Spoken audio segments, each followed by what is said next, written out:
Let's talk about the great terrific all-consuming Tyranid tick bug from Leviathan and see what the Psychophage can do in game.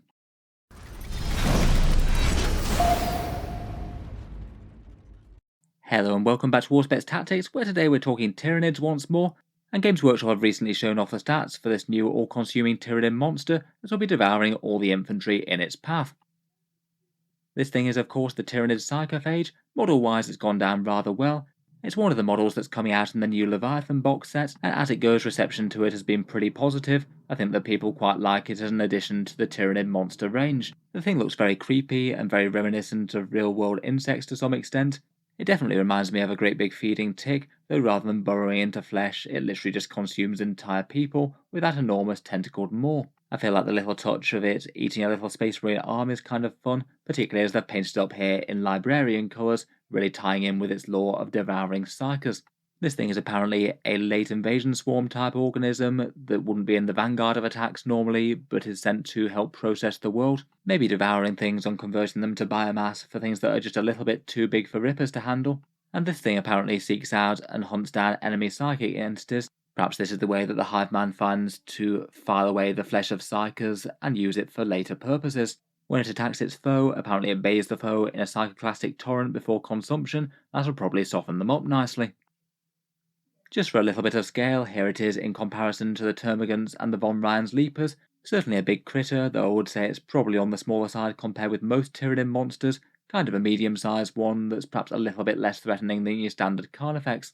It's definitely still going to cut an imposing figure on the battle line though. It's hard to ignore a Tyranid monstrosity coming towards you to devour you. In terms of rules for this thing, at this stage in the game we still don't know its points cost yet, but between Games Workshop's previews and their battle report, we do know its defensive and offensive stats. We do have a pretty good idea as to how it's going to be working in game. The Psychophage has toughness 9, 10 wounds and a 3+ save, basically similar to Takedown compared with a Space Marine Rhino tank. However, due to the Feel No Pain type rule of a 5+, effectively it gets a 50% durability on what it would be without it. Shrugging off literally a third of the damage that it takes is pretty massive. When you take into account 4 saving saves that you've already saved, on average your opponent would have to chew through 15 wounds off this thing before it finally goes down. My initial impression of it is that it looks like a fairly tanky organism, probably more going to be skewed towards defensive stats than it is towards damage dealing, and maybe would be a good one to use as a distraction Carnifex, even if that's not technically the right organism, and force your opponents to have to chew through its defensive profile rather than dealing with other Tyranids on the board.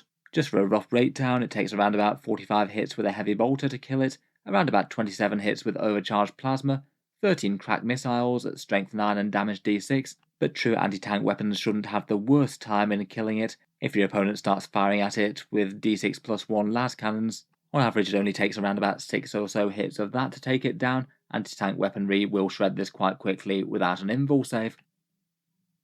For its damage, it gets a little bit of shooting as well as its melee. I'd say it's slightly more slanted to melee, but the shooting is kind of handy too.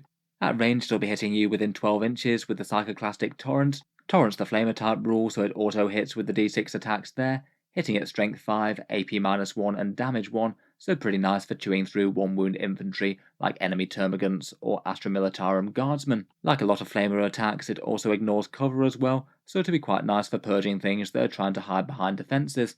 Very roughly, for expected damage output, you'd expect somewhere around 2 or 3 Termagants, obviously depending on how well you roll on that random d6, and should at least have a reasonable chance of chipping a little bit of damage across other things. Expect about a wound off a Space Marine Intercessor. It's not going to do wonders against tough stuff that it's wounding on 5s though. I treat the Flamer as a little bit of a nice to have, though I feel like its main threat is going to come in melee. In combat, the Psychophage fights with its talons and Potentacled Maw, which is really quite a fun name I think. d6+1 attacks hitting on a 3+, all at strength 6, AP-1 and damage 2, so that's going to be at least a little bit more threatening to medium infantry there. The attacks have 2 special rules. The anti-psych are 2+, so any successful hit rolls will wound on a 2+ against psychers. Really quite nice when you could have quite tough ones, like Mortarion on toughness 12 for example. And it also pairs that with devastating wounds, so against regular targets, wound rolls of a 6 will become mortal wounds of 2 damage instead of the regular attack. But when that pairs against psychers, it means that literally every 2+ that you roll to wound will be 2 mortal wounds instead of regular damage, so that will go through psychic defences really quite nicely.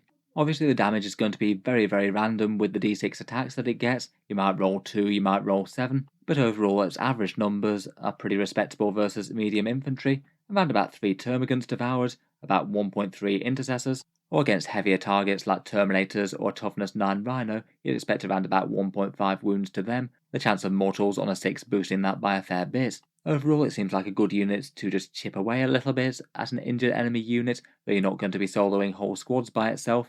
As you'd expect by its fluff and lore, it really seems to be best at dealing with enemy psychers, where just on average you'll be dealing a pretty massive 5 mortal wounds to them. Seems very nice to me if you happen to be tangling with a Space Marine Librarian, or maybe an enemy Hive Tyrant that's got the Psyker keyword.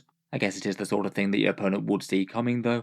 If you've got some very important Psykers in the front ranks, it's probably important that you either keep them away from this, or kill it as a bit more of a priority than normal. I guess in the armies that have an excessive amount of Psykers, say things like Grey Knights and Thousand Sons, having a Psychophage on the table is going to be very bad news. It's just going to hit them spectacularly harder than other units that it might be facing.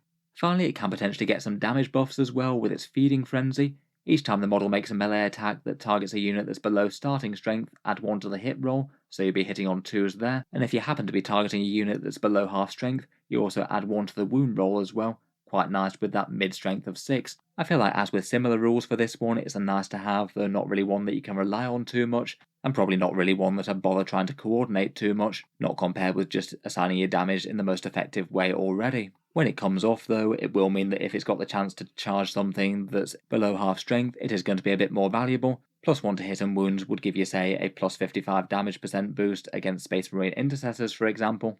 Finally, I would bear in mind that this isn't the end of the story. It might well also pick up a damage buff from the adaptive Tyranid trait as well, maybe sustained hits or lethal hits depending on what you're fighting, or even the potential to snipe out characters in the units, which could be kind of fun if it rolls well with the anti-psyker ability. Overall, I feel like the Psychophage looks like a fun and usable little monster.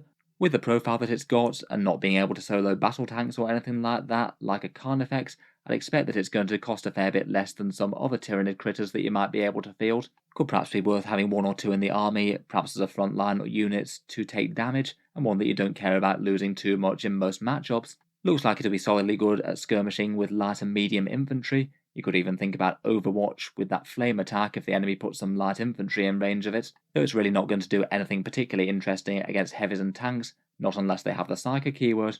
Overall, it definitely strikes me as a unit that's a lot more durable than it is dangerous. I'd be tempted to use them to push them towards the enemy and make them have to deal with its defensive profile. Seems like it's a unit that you want your opponent to be expending fire on, and hopefully they tank more damage than some of the other elements of the swarm that are a bit more valuable, and the ones that the opponent really needs to fear. Overall though, I think the rules look pretty fun. Let me know what you think down in the comments below. Are you looking forward to putting a Psychophage on the board, particularly if you're playing some Grey Knights or Thousand Sons maybe? If you've enjoyed the video, then feel free to subscribe to Auspex Tactics, or certainly keep the regular 40k videos coming. I do tend to post new ones just about every day, and I'm sure we'll have loads more to review as the 10th edition datasheets come out. Finally, if you have been enjoying all the videos on the channel, I would just like to mention that Auspex Tactics does have a Patreon page as well, and you can find that linked in the video description. Channel patrons do get a fair few advantages, seeing certain videos early, regular votes to see what sort of things happen next on the channel, and automatic entry into the regular prize giveaways with the chance to win some really big model kits each month. If any of that sounds good to you, or you'd just like to help support, the link is down in the video description. In any case, a massive thank you for listening, and I'll hope to see you guys next time.